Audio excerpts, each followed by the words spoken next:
Et puis nous recevons ce soir le directeur général des hydrocarbures au ministère du pétrole, Monsieur Kabirou Zakari. Bonsoir, Monsieur le directeur général. Bonsoir, Monsieur. Il y a quelques jours, le gouvernement a décidé d'augmenter le prix du gasoil à la pompe. Donc actuellement, quelle est la situation après cette mesure? Merci. Permettez-moi tout d'abord, Monsieur Ouattara Moussa, au nom du comité interministériel, de remercier la radio-télévision du Niger pour l'opportunité qu'ils nous ont offerte pour aborder ces sujets une fois encore. En effet, il y a à peu près 2 semaines, le ministre chargé du commerce était sur ce plateau et il annonçait la difficile mais nécessaire décision d'augmentation du prix du gasoil. Et il fallait en effet, dans ces contextes assez complexes dans le monde, donc choisir parmi plusieurs options difficiles, la moins difficile. C'est ce choix qui a été fait. Et la communication de ce soir consiste donc à maintenir et informer l'opinion nationale, donc par les voies les plus autorisées, sur les mécanismes en cours, mais aussi à préciser certaines idées qui sont pourtant claires, mais dont une certaine ambiguïté est entretenue. Et pour rappel, la décision d'augmenter le prix à la pompe est prise par le fait d'une situation réelle qui s'accroissait depuis le mois de mars 2022. Il consistait donc pour le gouvernement de prendre des mesures et d'assumer 3 devoirs.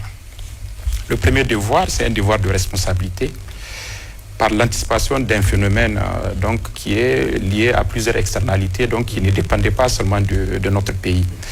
C'est pourquoi la mesure donc, a consisté surtout à protéger le grand nombre par le maintien inchangé du prix à la pompe de l'essence et du gaz, qui sont parmi les 3 produits, les 2 produits qui sont les plus utilisés par la population, mais aussi par le fait que le niveau actuel du gasoil, malgré l'augmentation, reste encore l'un des prix les plus bas de la sous-région.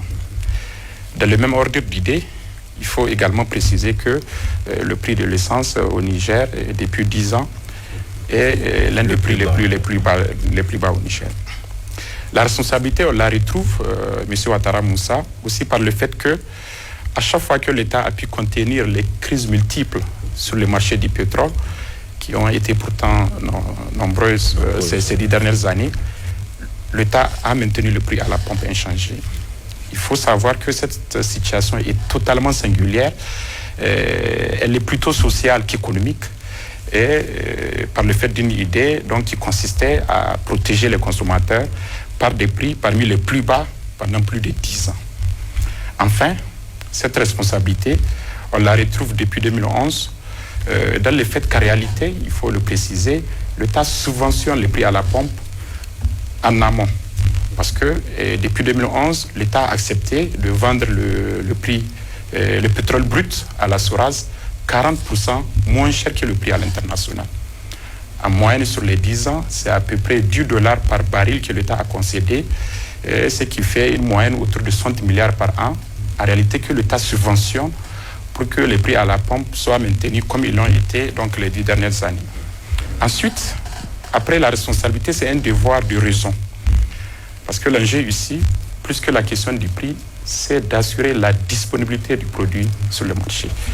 Je peux vous assurer que les discussions que j'ai avec les pays voisins, l'enjeu aujourd'hui, c'est vraiment la disponibilité et les gens sont prêts, quel qu'en soit le prix, à avoir le produit. Il faut donc à tout prix protéger le consommateur, notamment en rendant donc disponible le gasoil sur le marché. Le fait est qu'en réalité, depuis le mois de juin 2022, la consommation hallucinante que nous avons constatée, donc qui est passée de 23 millions de litres en février à 50 millions de litres en juin, n'est due que par le fait que nous consommons actuellement la totalité de la production de la SORAS. Quand nous avons fait une évaluation sur la demande réelle et donc la pression réelle que le Niger subit actuellement, en réalité, on est plutôt autour de 80 millions de litres, plutôt que 50 millions de litres. Et cela représente plus de 4 fois le pic que nous avons constaté avant cette crise sur le gasoil. Il était donc nécessaire de savoir raison garder, comme je l'ai dit. Ainsi, l'État a pris donc une décision de raison, celle qui consiste donc à amortir les effets des chocs extérieurs, ainsi que les divers envies intérieures qu'on a dû constater, donc par un mécanisme d'anticipation et de mitigation. En fait, le risque lié à l'indisponibilité du produit sur le marché, il faut le savoir, c'est le renforcement d'une économie de fraude et de spéculation. Et on le sait, ce genre d'économie, quand elle s'installe, ça prend du temps avant de mettre fin. Il fallait donc anticiper pour que cette économie ne s'installe pas. Il est aussi entendu ici et là que peut-être que parmi les solutions qu'il fallait préconiser, l'État devrait protéger nos frontières. Vous n'êtes pas sans savoir que depuis 50 ans, l'État du Niger subit à son corps défendant la fraude qui vient du Nigeria et qui occasionne en réalité à l'État une grande perte fiscale. De la même façon que les différents gouvernements qui se sont succédés n'ont pas pu endiguer cette fraude, c'est de la même façon aujourd'hui que, parce qu'elle s'est inversée, il serait totalement irrationnel de penser que des mesures, même qu'elles sont prises, suffiraient à endiguer donc la sortie du produit vers les pays voisins. Depuis 2 semaines, nous constatons déjà les effets de la mesure qui a été prise il y a 2 semaines, notamment par la baisse de la demande au niveau de la région des Anders, de Maradi et de Tawa, par la pénurie qui s'est créée au niveau d'un des pays voisins dont nous subissons le plus de pression.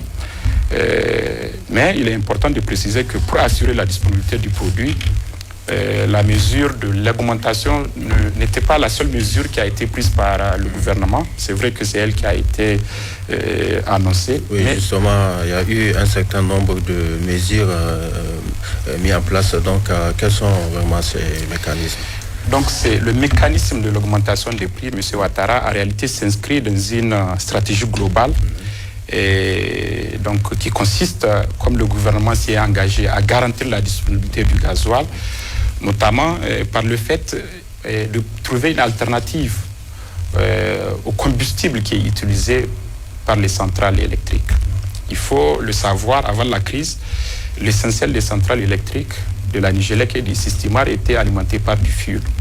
Mais à cause de la conjoncture mondiale et de l'augmentation croissante du prix du gasoil, l'avantage comparatif qui s'y présentait a fait qu'aujourd'hui, toute l'énergie est produite à partir du gasoil. C'est donc 22% du produit qui est absorbé par cette production. L'État a demandé à la SONIDEP, qui a la responsabilité d'assurer l'approvisionnement en produits pétroliers, de chercher à revenir sur l'alternative du fioul. Et donc, une fois que cela sera fait, c'est 22% d'augmentation en termes de disponibilité qu'on aura sur le marché.